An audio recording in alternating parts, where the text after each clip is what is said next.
কচু শাক খেতে খেতে কোন দিন না পেট থেকে কচু গাছ বের হয়ে যায়। আর ভালো লাগে না এই শাক পাতা খেয়ে থাকতে। বিধাতা যে কবে মুখ তুলে চাইবেন একটু।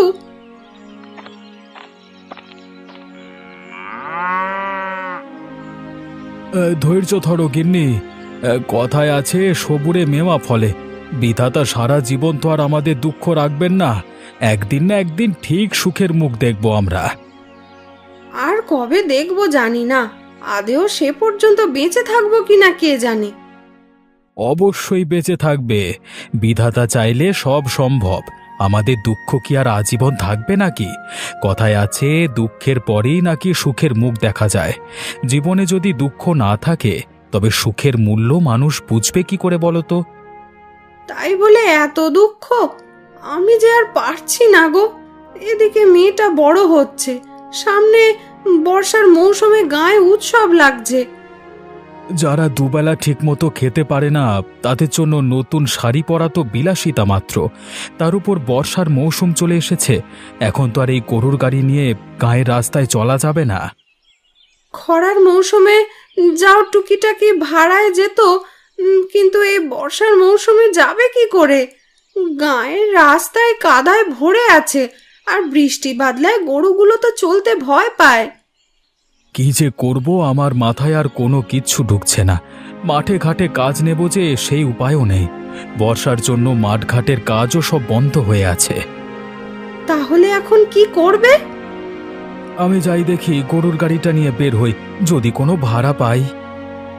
দুটো কিছু মুখে দিয়ে যাও, এভাবে খালি পেটে বের হইও না। আকাশ মেঘলা হয়ে আছে, কখন বলতে কখন বৃষ্টি নামে বলা যায়। হাটে গিয়ে চা বিস্কুট খেয়ে নেবক্ষণ। ভাত যা আছে তোমরা মা মেয়েতে খেয়ে নিও। আমি এখন গেলাম গিন্নি। হ্যাঁ,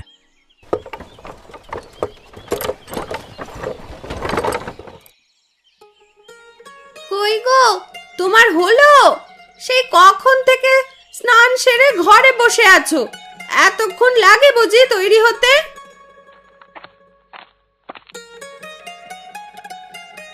সারা শরীরে তেল দিয়ে গুছিয়ে তারপর না হয় বের হব আমি। আর এর মধ্যেই তুমি এত ডাকাডাকি শুরু করে দিয়েছো কেন বলো তো? না ডেকে কি করব শুনি? বেটা ছেলের গোছাতে আবার এত সময় লাগে নাকি? আমি তো আর মাঠে কাজ করতে যাচ্ছি না, আমি যাচ্ছি আড়তে বসতে। নোংরা দেখলে মহাজন কাল থেকে আর কাজ দেবেন না। হ্যাঁ, নোংরা তো কেবল তোমার দাদার বৌদি। না আছে ভালো খাবার, না আছে ভালো ঘরদোর, আর না আছে জামা কাপড়ের বাহার। ওদের জ্বালায় সমাজে মুখ দেখানোর উপায় নেই। কে বলেছে তোমাকে ওদের পরিচয় দিতে? আমি তো কোথাও ওদের পরিচয় দিই নাই জন্য। তা আমার অপু বাবা কোথায়? ওকে তো দেখছি না সকাল থেকে। তা দেখবে কি করে? হতচ্ছাড়া ননিটার সাথে বোধহয় খেলতে বেরিয়েছে। ছেলেটাকে এত করে বলি ওই অভাগীর সাথে খেলতে যাস না, কে শোনে আমার কথা? না শুনলে দুঘা দিয়ে দেবে, তবু ওদের ধারে কাছে ঘেঁষতে দেবে না আমার ছেলেকে, ঠিক আছে?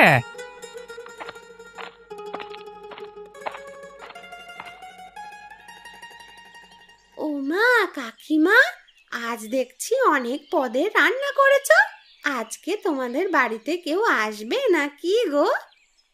না না ননি দিদি, মা তো সব সময় আমাদের জন্য হরেক পদের খাবার বানায়। এই অপু, তোকে না কতবার বলেছি ননির সাথে খেলতে না যেতে? এত মানা করা সত্ত্বেও কেন গেছিস তুই ওর সাথে খেলতে? কেন মা, ননি দিদির সাথে খেলা করলে কি হবে? বড্ড বড় হয়ে গেছিস তাই না? আবার মুখে মুখে কথা বলছিস। একবার যেটা বলবো সেটাই করবি মুখ বুজে। এখন খেতে বসায়। মা, ও মা, ননি দিদিও আমাদের সাথে খেতে বসুক না। একদম না। এমন খাবার বাপের জন্মে তো চোখেও দেখেনি ওরা। সকাল থেকে তো ওই পান্তা খেয়েই কাটে। একদম ওই হতচ্ছাড়ির নাম নিবি না। আর তুই এখনো এখানে হাবাদের মতন দাঁড়িয়ে আছিস কেন শুনি? ঠিক আছে কাকিমা, আমি চলে যাচ্ছি। যাই রে অপু। হ্যাঁ, যা ভাগ এখান থেকে, ভাগ। এখানে থাকলে আমাদের পেটে ব্যায়াম হবে, তোর নজর লেগে। তা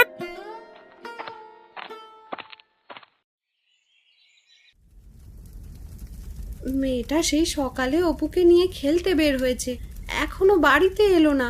সকালের পান্তা যে নষ্ট হয়ে যাবে এভাবে বেশিক্ষণ থাকলে।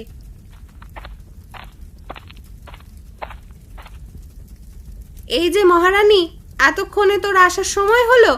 এদিকে তোর চিন্তায় আমি ঠিকমতো রান্নায় মন দিতে পারছি না। তোকে না কতবার বলেছি এভাবে না খেয়ে খেলতে যাবি না। খাওয়া না খাওয়ায় আর কি আসে যায় মা, সেই তো প্রতিবেলার মতো আমাকে পান্তা খেয়েই থাকতে হয়। কি হয়েছে তোর মা? তুই তো এভাবে কথা বলিস না। তবে আজ কেন এভাবে কথা বলছিস? তোর মন খারাপ নাকি? জানো মা, অপুর সাথে খেলতে গিয়েছি বলে কাকা কাকিমা আমাকে আজ যাচ্ছে তাই করে বলল। আমার নাকি শুধু দিনের হাতে পান্তাই জোটে, আর কিছু খাওয়া জোটে না। আমরা নাকি ছোট লোক, ভালো খাবার চোখেই দেখিনি কোনোদিন। হায় বিধাতা, এইটুকু মেয়েকেও তুমি কষ্ট দিতে ছাড়ো না।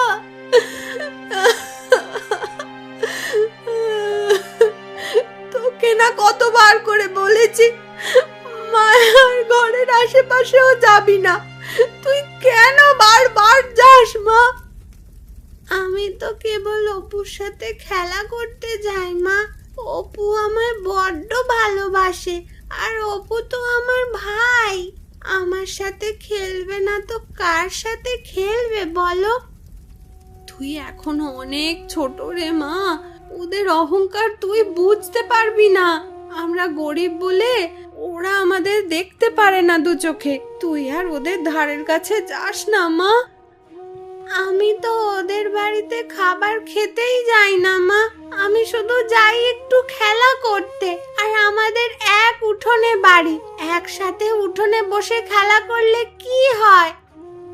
সেটা যদি তুই বুঝতি তাহলে আর আমাকে এভাবে প্রশ্ন করতিস না রে মা। এখন যা, পান্তা ভাত রেখেছি, একটা লঙ্কা দিয়ে ডলে খেয়ে নে। রোজ রোজ আমার পান্তা ভাত খেতে আর ভালো লাগে না আর ভালো মা।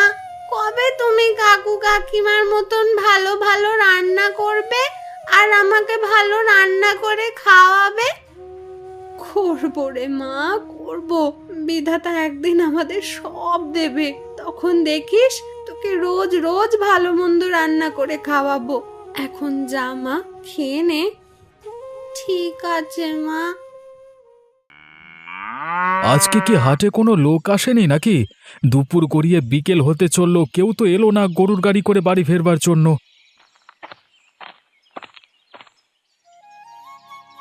কি হ্যাঁ গোপাল, গায়ের দিকে যাবি নাকি?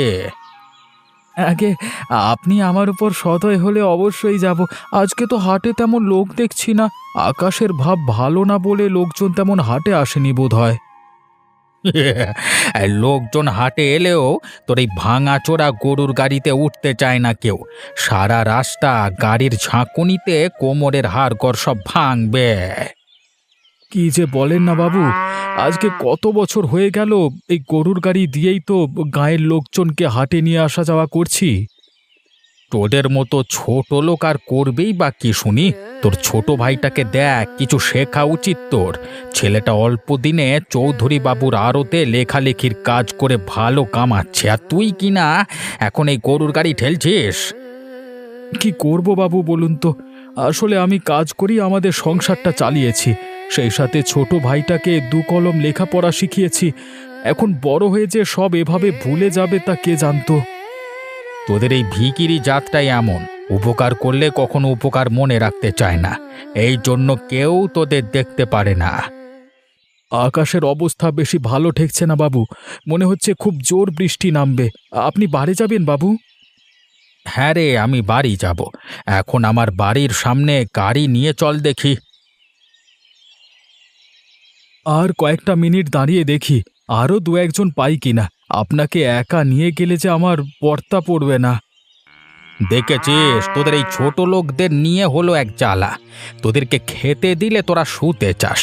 মোটে লোক হচ্ছিল না, আর যেই আমি গাড়ি চেপে বসলাম অমনি তুই আরও লোক ওঠানোর কথা ভাবছিস।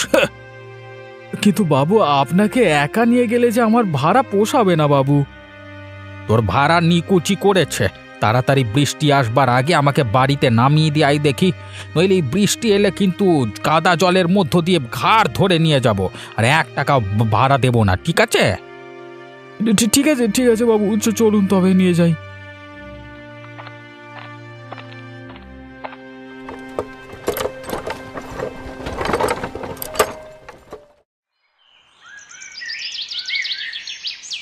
কি গো মা, বাবা তো এখনো বাড়ি এলো না। অন্যদিন তো এর আগেই বাড়ি চলে আসে বাবা।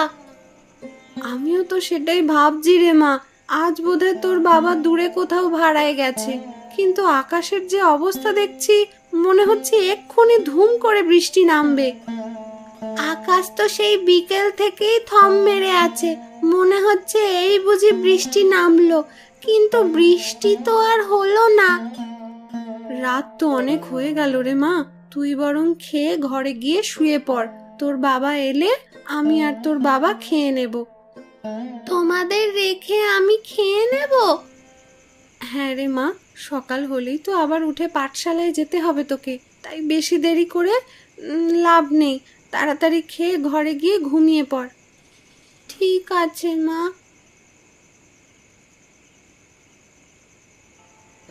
আজকে কচুটা কোথা থেকে এনেছো মা? বড্ড গলায় ধরছে। এত গলায় লাগছে কেন মা? বড্ড কচুটা কেমন করছে। শাক পাতা তুলতে তুলতে আশেপাশে আর কোনো শাক পাতা অবশিষ্ট নেই, তাই লতাদের বাড়ির ডোবার ধার থেকে ওই কটা কচু শাক তুলে এনেছিলাম, ওটাই রান্না করেছি। ওই জন্যই এমন গলা ধরছে। একে তো বর্ষাকাল, তার উপর ডোবায় ধারের কচু শাক। মা, ও মা, বাবাকে বলে কাল মাছ আনতে বলো না। তোর বাবার যে এই বর্ষার সময় এলে আর কাজ থাকে না রে মা। বর্ষায় কাদা জলে গরুর গাড়ি চালানো খুব কষ্টের। আমি তোর বাবাকে কিছু চুনোপুটি আনতে বলবো খন। এখন খেয়ে নে যা।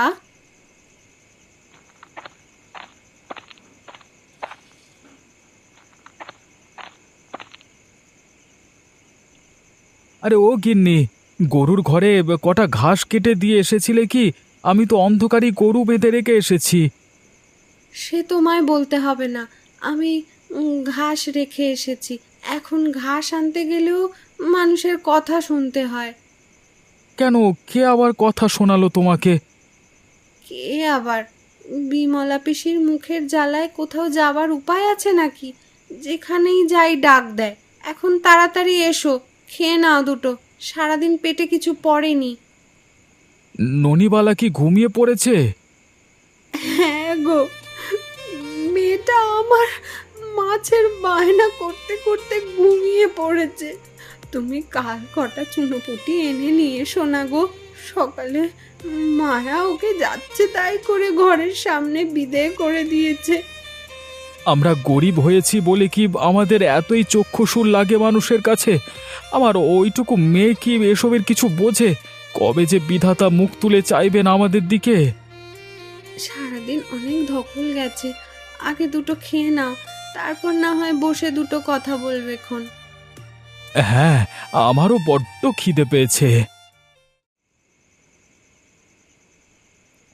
গিন্নি, আরে ও গিন্নি, এই বাড়ি ফিরে তোমাকে যে পোটলাটা দিয়েছিলাম সেটা এখানে আনো দেখি, ওতে আমার দরকারি কিছু জিনিস আছে।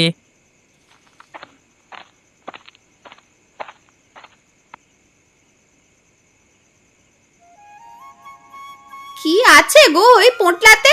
দেখে তো মনে হচ্ছে মূল্যবান কিছুই আছে। হ্যাঁ গো গিন্নি, এর মধ্যে আছে আমাদের সুখের মূল মন্ত্র। এর মধ্যে যা আছে তাতে আমাদের এই বর্ষা ভালোভাবে কেটে যাবে।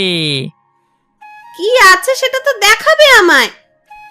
অপু কি ঘুমিয়েছে? ও জেগে থাকলে এসব কথা বলা যাবে না। বাপের কুকর্ম শুনে ওর মন খারাপ করতে পারে। হ্যাঁ, অপুকে আমি পাশের ঘরে ঘুম পাড়িয়ে শুইয়ে এসেছি।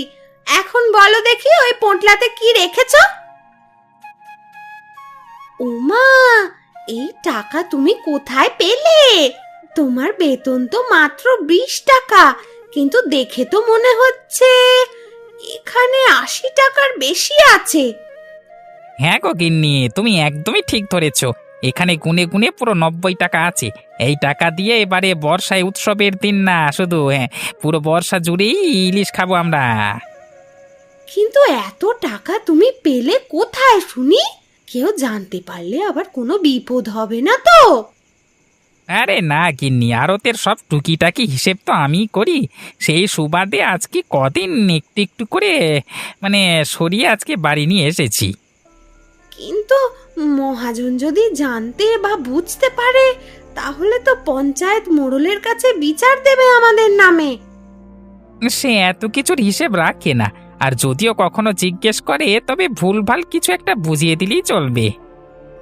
সামনে উৎসবের দিন, টাকাগুলো এনে তুমি ভালোই করেছো। এবারে বড় বড় ইলিশ মাছ খাবো আমরা। সে খেয়েও এখনই পোটলাটা ভালো মতো কোথাও লুকিয়ে রাখো, কেউ কখনো যেন টের না পায়। হ্যাঁ, ঠিক আছে, এই দাও দাও, আমায় দাও দাও। রাত তো অনেক হলো, এখন চলো ঘুমোতে যাই। সকালে উঠি তো আবার আরতে যেতে হবে। হ্যাঁ।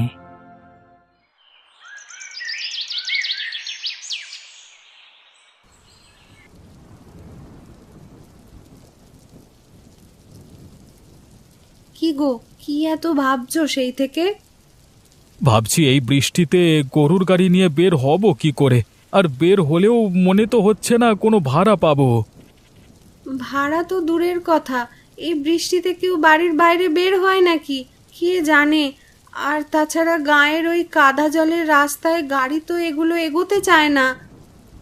সে তুমি ঠিকই বলেছ গিন্নি, কিন্তু কাল বাদে পরশু যে গায়ের বর্ষার উৎসব শুরু হয়ে যাবে। সবাই নতুন জামা পরবে, ইলিশ দিয়ে ভোজ করবে। আবার মেয়েটার জন্য বড্ড খারাপ লাগছে গো। খারাপ লাগলেও এখন কি করার আছে বলো? তার থেকে কোনোভাবে তুমি বাজার থেকে ছোট মাছ বা একখানা সরপুঁটি কিনে এনো, মেয়েটাকে তাই রেঁধে দেব। আর গত বছরের একখানা শাড়ি আছে, সেটা একটু সেলাই করে দিলেই হবে। আমাদের নিজেদের জন্য তো মনে কোনো দুঃখ নেই, কিন্তু আমার মেয়েটার জন্য যে বড্ড দুঃখ হয় আমার। আমরা তো সব বুঝি, সহ্য করে উঠতে পারি, কিন্তু ননিমা যে এখনো অবুঝ। আস্তে আস্তে সব বুঝে যাবে। গরিব ঘরে জন্মালে মানুষ তাড়াতাড়ি বাস্তবতা শেখে। বৃষ্টিটা একটু কমেছে, আমি বরং যাই নদীর ধারে গিয়ে দেখি মাছের নৌকাগুলোতে কোনো কাজ পাওয়া যায় নাকি। সে কি, এখন এই কাক ভেজা হয়ে তুমি কাজ খুঁজতে বেরোবে? তাছাড়া আর উপায় নেই, দেখি আমার মেয়েটার জন্য কিছু করতে পারি কিনা। ননির মুখে হাসি ফুটলে আমার মনে শান্তি লাগে। একটু মুখে কিছু দিয়ে যাও, খালি পেটেই বেরিয়ে যাবে। হ্যাঁ গো গিন্নি, এখন আমি গেলাম।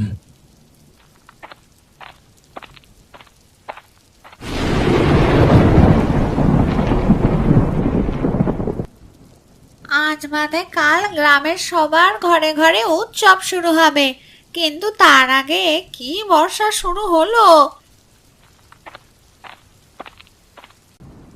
কি হয়েছে গিন্নি, একা একা কি বিড়বিড় করছো? কাল তো গ্রামের ঘরে ঘরে ইলিশ ভোজের উৎসব শুরু হবে। এমন বর্ষা হলে লোকজন একজন আরেকজনের বাড়ি যাবে কি করে? আরে গিন্নি, এই উৎসব বর্ষার জন্যই তো প্রতি বছর পালন হয়। এ সময় নদীতে খুব ভালো ইলিশ মাছ পাওয়া যায়। সকলের ঘরে ঘরে ইলিশ ভোজের প্রতিযোগিতা চলে। সে তুমি যাই বলো, আমার এত বর্ষা বাদলা ভালো লাগে না। তুমি হলে বেরসিক মানুষ, তোমার কি করে ভালো লাগবে শুনি? তোমার তো শুধু পান চেবুতি ভালো লাগে। হ্যাঁ, তা তুমি ঠিকই বলেছ। পান হলে আমার আর কিচ্ছুটি লাগে না। তা বাবু সেজে কোথায় যাচ্ছ তুমি এই বৃষ্টি মাথায় নিয়ে? নদীর পাড়ে যাচ্ছি, বড় বড় নৌকা বোঝাই করে ইলিশ নিয়ে এসেছে জেলেরা। তুমি তো জানোই এই বাজারে আমার কত বড় ইলিশের ব্যবসা। নিজে গিয়ে দেখে শুনে যাচাই করে নেব। সকালে জল খাবার খাবে না? না খেয়ে চলে যাবে নাকি? হ্যাঁ গিন্নি, সকালের জলখাবার খাওয়ার এখন আর সময় নেই। জলখাবার খেতে বসলে দেরি হয়ে যাবে। আর তাছাড়া বৃষ্টিটা এখন একটু কমেছে, এখন না বেরোলে আর পরে বের হতে পারবো না। ঠিক আছে, যাও তবে, সাবধানে যেও। আবার ছাতাটা আবার কোথায় রাখলে? ছাতাটা দাও দেখি আমাকে। ওই দেখো, বারান্দার দেয়ালে টাঙানো আছে, ওই যে নিয়ে যাও।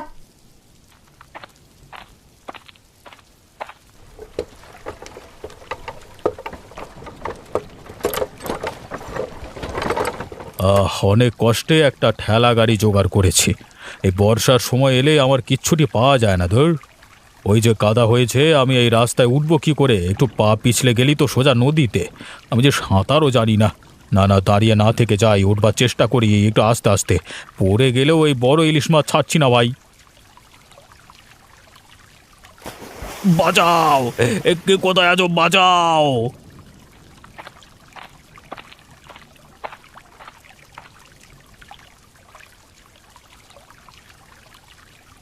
তুই ও পাড়ার গোপাল না, যে গরুর গাড়ি টানিস? আগে হ্যাঁ বাবু, আপনি নদীতে পড়লেন কিভাবে? আর বলিস না সে কথা। একে তো সাঁতার জানি না, তার উপরে কাদায় পা পিছলে সোজা নদীতে পড়েছি। তা পড়লেও আপনি তো দেখি এই বড় ইলিশ মাছটা ছাড়েননি। ইলিশ মাছটা বড্ড পছন্দ হয়েছে রে। এত বড় ইলিশ দেখলে বাড়িতে গিন্নি খুব খুশি হবে। কিন্তু এই বৃষ্টি মাথায় তুই কি করতে এসেছিলিস নদীর পাড়ে? আসলে আমার কাজ নেই, এই বৃষ্টির সময় ভাড়া হয় না তেমন। মেয়েটা কতদিন হলো মাছের মুখ দেখে না।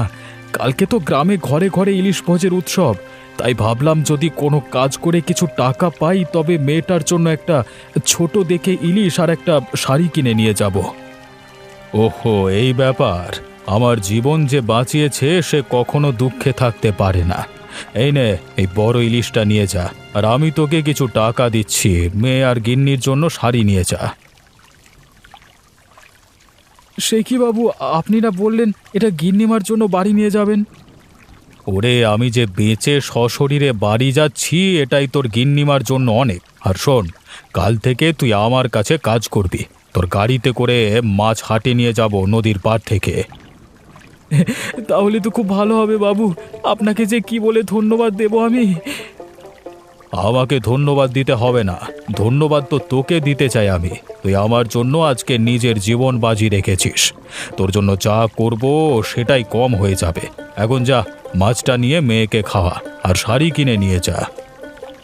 ঠিক আছে বাবু, ঠিক আছে। একটু আগেই এক পশলা বৃষ্টি হয়ে গেল, এখন আবার আকাশে ঘন কালো মেঘ করেছে। লোকটা তো সেই কখন বেরিয়েছে, পরিবারের সুখের জন্য কত কিছু করছে লোকটা। বিধাতা আমাদের সহায় হও তুমি। গিন্নি, আরে ও গিন্নি, কোথায় গেলে? এই দেখো কি এনেছি তোমাদের জন্য। সে কি গো, এত বড় মাছ কোথায় পেলে তুমি? আর সাথে কিসের ব্যাগ ওটা? কাল তো সবার ঘরে ইলিশ ভোজ হবে, তাহলে আমাদের ঘরে কেন হবে না? এই ব্যাগে তোমাদের জন্য শাড়ি আছে, আর এই ইলিশটা নাও, ভালো করে কেটে ভেজে রাখো, কালকে রান্না করবে। কিন্তু এত কিছু তুমি কোথায় পেলে? আরও একটা সুখবর আছে। এবার থেকে আমি মোড়ল মশাই মাছের ব্যবসাতে ভাড়ায় গরুর গাড়ি টানবো। উনি ভালো মাইনেও দেবে বলেছে।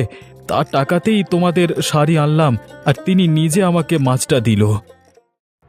বিধাতাকে কত ডেকেছি আমাদের সুখের দিনের জন্য, আজ তিনি আমাদের দিকে মুখ তুলে চেয়েছেন। এ কি, তুমি কাঁদছো কেন গিন্নি? এ কান্না যে আমার সুখের কান্না। আমি ঘরে গিয়ে ননিকে ওর শাড়িটা দিয়ে আসি, মেয়েটা আমার বড্ড খুশি হবে। হ্যাঁ হ্যাঁ, চলো ননিকে দেখাই। আজকে যে আমার কি খুশি লাগছে গিন্নি, আজ থেকে আমাদের সকল দুঃখের অবসান হলো। হ্যাঁ গো, আমাদের সুখের থেকেও আমাদের ননির মুখের হাসিটা বড্ড মূল্যবান। ওর মুখের হাসি আমাদের সকল দুঃখ ভুলিয়ে দিয়েছে আজকে। এত বড় ইলিশ মাছ আমি আগে কখনো দেখিনি। মা আজ ইলিশ মাছ দিয়ে কত কিছু রান্না করেছে। এখন সবাই খাওয়া শুরু করি, চলো মা।